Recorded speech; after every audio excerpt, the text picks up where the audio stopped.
What's up, everybody? It's the homie Truth Teller, the street reporter, and I got a story about two close friends, homeboys, best friends. One guy ended up murdering the other guy in cold blood, but this is not the crazy part about it. He killed them on Instagram Live with a couple hundred people watching this. You know, it's like an altercation got out of hand. He killed the man on Instagram Live. I always felt like with the social media and Instagram Live, and then you got a hot head with a gun, you can instantly make a Hollywood movie, in my opinion. And I think that's what happened. Hit the like button. Go on this video 1,000 likes. I think everybody need to hear about this story and see this story. Social media then got real crazy to the point where a person is committing crimes and killing people on social media where everybody can see it. No matter if you delete it, that shit there forever. And this guy did this in Chicago, actually last year. He was actually sentenced to 20 years 2 days ago. Now, I don't know how he got 20 years for killing a man in cold blood on social media, shot in his head and everything, but let me break it down to you. One of the guys like 25 and the other guy like 24. They was walking down the street. I guess they just left one of the guy's mama house. They finna go to the other guy, his crib now. I guess they finna go in there, smoke, listen to some music, kick it, chill, play the game. He actually on social media streaming this by him and his friend walking down the street. They walking, kicking, they cracking jokes. Hey, what you got on the weed, bro? All right, shit, let's go to the crib and shit. They just chilling and shit. This Instagram Live, this feed was captured. People were looking at it. Next thing it catches them in the house in a dispute that kind of got out of hand. Well, the guy who apartment it is, he had a gun. He pulled it out. This Instagram feed caught him shooting. Blah, blah, blah, blah, blah, blah, blah, blah, blah, blah, blah, blah. He shot this guy all in the back of his head. He shot this guy all in the back of his body. Murdered this guy in his own apartment on social media, on Instagram Live with everybody seeing.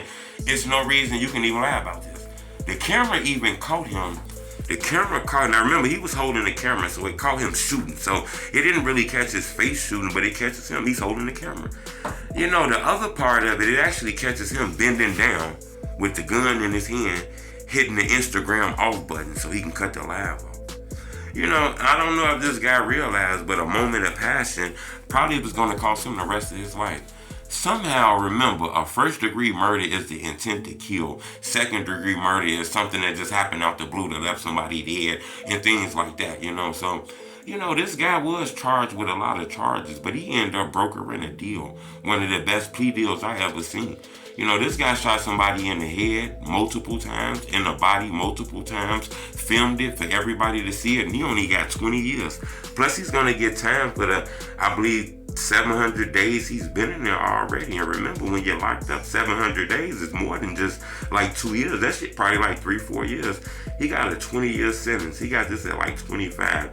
This guy gonna have an opportunity to walk these streets again by the age of 40, 41, 42, 43.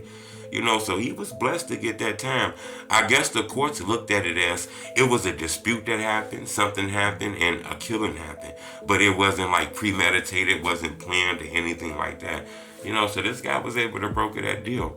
But I'm not gonna lie, we didn't see things like this happen a lot. Young people with guns and then social media. I always felt like you can start a horror movie instantly like that. Because people are streaming and shit, committing crimes and putting it on the internet, self-snitching, and then blame a blogger. They be like, man, the bloggers posting police things. No, tell you the truth, most of the bloggers don't even really be living in these communities anymore and things like that. They just know a lot of this information because of the self-snitching that people be putting on their social media. So you got to be careful that, trying to get 100 likes ain't going to help you end up getting 100 years. You got to be careful, man. 100 likes is not worth 100 years. And some people tend to think that social media and likes and follows and shit, some reason, I don't know, people think that equals financial stability. It's just popularity. It doesn't mean anything about financial stability. It's a lot of people with 100,000 followers on Instagram that don't have a car.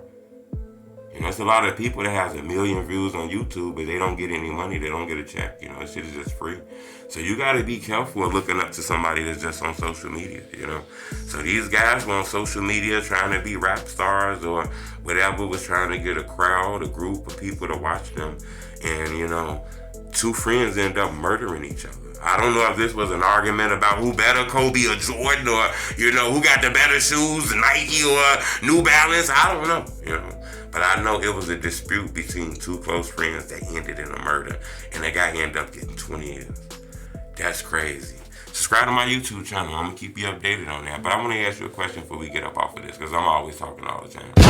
If you was in a dispute with your close friend, best friend, day one, a guy you grew up with, you've been with him 3, 4, 5, 6, 7, 8, 9, 10 years. Y'all done grew up in the mud together. Y'all starved together. Y'all done did things together in these streets. If y'all ever got in a dispute where it got very aggressive, would you pull a gun out and kill your own friend or not?